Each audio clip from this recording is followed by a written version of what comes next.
Imaginez une famille modèle, une grande maison de pierre au bout d'un chemin bordé de pommiers, des rires d'enfants qui traversent le jardin les soirs d'été, un père respecté au village, une mère toujours souriante. Puis, en une seule nuit de décembre, tout bascule. Aujourd'hui, je vais vous raconter comment le vernis d'une famille parfaite a fini par se fissurer, jusqu'à révéler l'un des secrets les plus glaçants jamais enterrés dans un petit hameau de Normandie. Si vous pensez connaître les gens qui vivent à côté de chez vous, restez jusqu'à la dernière minute. Ce que la plus jeune fille a découvert 30 ans après le drame vous empêchera de regarder les photos de famille de la même manière.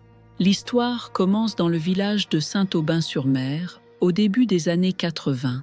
Les Lacroix étaient arrivés là en 1978. Bernard Lacroix, 42 ans à l'époque, était médecin généraliste. Sa femme, Hélène, institutrice dans l'école du bourg, avait 3 ans de moins. Ils avaient eu 3 enfants. Thomas, l'aîné, né en 1969. Camille, la deuxième, née en 1973. Et la petite dernière, Laure, née en 1980. Au village, personne n'avait jamais entendu un mot plus haut que l'autre dans cette maison. Bernard soignait les anciens gratuitement. Hélène apportait des gâteaux à la kermesse. Les enfants étaient brillants, polis, toujours bien habillés. Les voisins parlaient d'eux comme d'un exemple. Les dimanches, la famille se promenait sur la plage, main dans la main. Les photos prises à cette époque montrent une unité parfaite. Mais dans une petite commune rurale, la perfection finit toujours par intriguer. Madame Gauthier, qui tenait la boulangerie, avait remarqué quelque chose. Hélène venait toujours acheter son pain très tôt, avant l'ouverture officielle, en entrant par l'arrière. Et parfois, elle portait des lunettes de soleil en plein hiver. D'autres habitants avaient noté qu'elle ne sortait jamais seule le soir, qu'elle baissait toujours les yeux quand son mari entrait dans une pièce. Mais personne n'osait poser de questions. On ne dérangeait pas le docteur Lacroix. La nuit du 23 décembre 1987, un incendie se déclara dans la maison familiale. Les pompiers arrivèrent en moins de 15 minutes, prévenus par un automobiliste qui passait par hasard. Lorsqu'ils pénétrèrent dans la bâtisse, ils trouvèrent Bernard Lacroix dans le salon, en état de choc, le visage noirci par la fumée.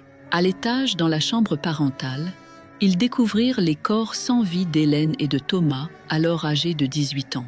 Les 2 fillettes, Camille et Laure, dormaient dans une dépendance du jardin, une petite maison d'amis que Bernard avait fait aménager l'été précédent.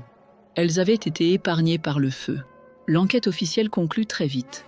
Un court-circuit dans les guirlandes lumineuses du sapin. Hélène aurait tenté de sauver Thomas, qui avait la grippe et dormait dans leur chambre cette nuit-là, à cause d'une chaudière défectueuse dans la sienne. Bernard, prévenu trop tard, n'aurait rien pu faire. Un drame, une tragédie. Le village pleura pendant des semaines. On organisa une cérémonie magnifique. Bernard, soutenu par ses 2 petites filles vêtues de noir, reçut les condoléances de tout le département. Les journaux régionaux parlèrent d'un homme brisé mais digne, d'un père admirable, d'un mari endeuillé qui avait tout perdu. Si vous appréciez ce type d'enquête, n'oubliez pas de vous abonner à la chaîne, de laisser un pouce bleu et d'écrire en commentaire le nom de votre département. Cela m'aide énormément à continuer ces récits que je prépare parfois pendant plusieurs semaines. Je lis tous vos messages, un par un, et c'est grâce à vous que ces histoires vraies, trop longtemps enterrées, continuent d'exister et de trouver leurs témoins.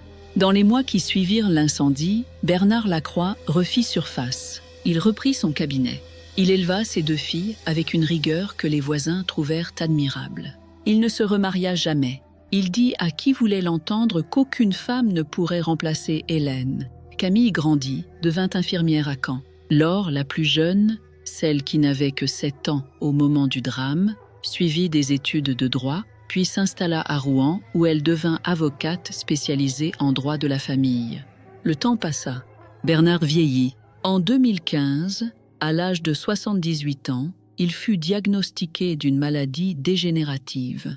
Il mourut en 2017, entouré de ses filles, dans cette même maison reconstruite à l'identique après l'incendie. Ce qui aurait dû clore cette histoire pour toujours en ouvrit au contraire un nouveau chapitre. Car en vidant la maison pour la mettre en vente, Laure tomba sur quelque chose. Dans la cave, Derrière une cloison en plâtre manifestement ajoutée après la reconstruction, se trouvait une pièce. Une pièce minuscule, pas plus grande qu'un placard à balai.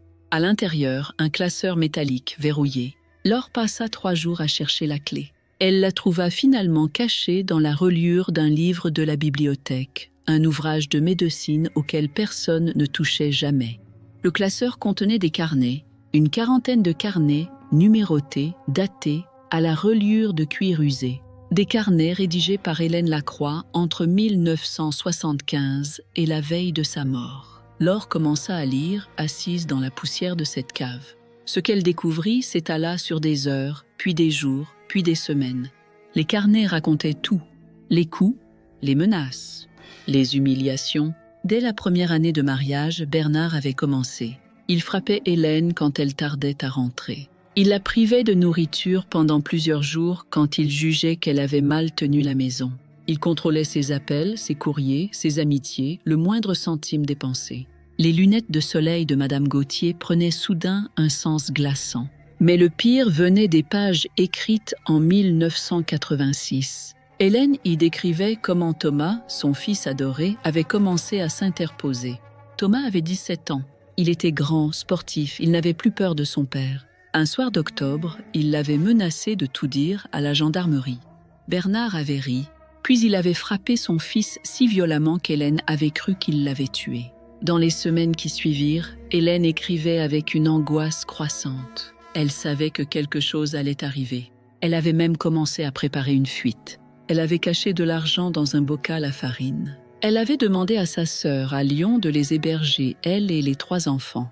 Le départ était prévu pour le 26 décembre. Le dernier carnet s'arrêtait le 22 décembre 1987. La veille de l'incendie, les mots d'Hélène, écrits d'une main tremblante, étaient les suivants. « Il sait. Je ne sais pas comment, mais il sait. Si vous lisez ceci, c'est qu'il est arrivé quelque chose. Protégez mes filles. » Laure resta plusieurs minutes sans pouvoir respirer. Puis elle remit les carnets dans le classeur. Elle monta. Elle appela sa sœur Camille. Elles se rencontrèrent le lendemain dans la maison vide. Pendant des heures, elles lurent ensemble. Elles pleurèrent. Elles tentèrent de comprendre. Comment avaient-elles pu ne rien voir? Comment leur père, cet homme dévoué, ce médecin de famille, ce veuf exemplaire, avait pu être celui-là? Et surtout, une question les hantait toutes les deux. L'incendie. L'incendie de la nuit du 23 décembre. Laure, grâce à son métier, savait comment relire un dossier. Elle demanda à un ancien collègue d'obtenir le rapport d'enquête de 1987. Il y avait des choses étranges. Le départ du feu avait bien eu lieu au niveau du sapin, dans le salon. Mais les traces d'accélérant avaient été écartées très rapidement sur la simple foi du témoignage de Bernard Lacroix. Une voisine avait entendu des cris dans la maison 1 heure avant l'incendie. Son témoignage avait été noté, puis classé sans suite. Le docteur Lacroix était au-dessus de tout soupçon. Plus troublante encore, Laure retrouva la trace du pompier qui était entré le premier dans la chambre parentale cette nuit-là. Il s'appelait Roger Delisle. Il avait pris sa retraite en 2006. Elle le rencontra dans un café à Bayeux. L'homme, âgé de 72 ans, accepta de parler. Il lui dit qu'il avait toujours trouvé quelque chose de bizarre. Les corps d'Hélène et de Thomas, lorsqu'il les avait découverts, n'étaient pas dans des positions cohérentes avec un incendie accidentel. Thomas était allongé sur le dos, les bras en croix au milieu de la chambre. Hélène était contre le mur, recroquevillée. Le feu ne les avait même pas vraiment atteints. La fumée, oui, mais les flammes avaient été bloquées par une porte fermée. Le médecin légiste de l'époque avait conclu à une asphyxie. Mais Roger Delisle, à qui personne n'avait jamais demandé son avis, avait remarqué des marques sur le cou d'Hélène. Des marques qui, selon lui, ressemblaient à des traces de strangulation. Personne n'avait voulu l'écouter en 1987. Bernard Lacroix était intouchable. Il soignait la moitié du village. Il jouait aux cartes avec le maire. Il était le parrain du fils du brigadier. Laure et Camille se retrouvèrent avec une vérité impossible. Leur père avait probablement tué leur mère et leur frère. Il avait ensuite mis le feu à la maison pour maquiller les meurtres. Les 2 fillettes dormaient à côté, dans la dépendance. Il aurait pu les tuer aussi, mais il ne l'avait pas fait. Pourquoi?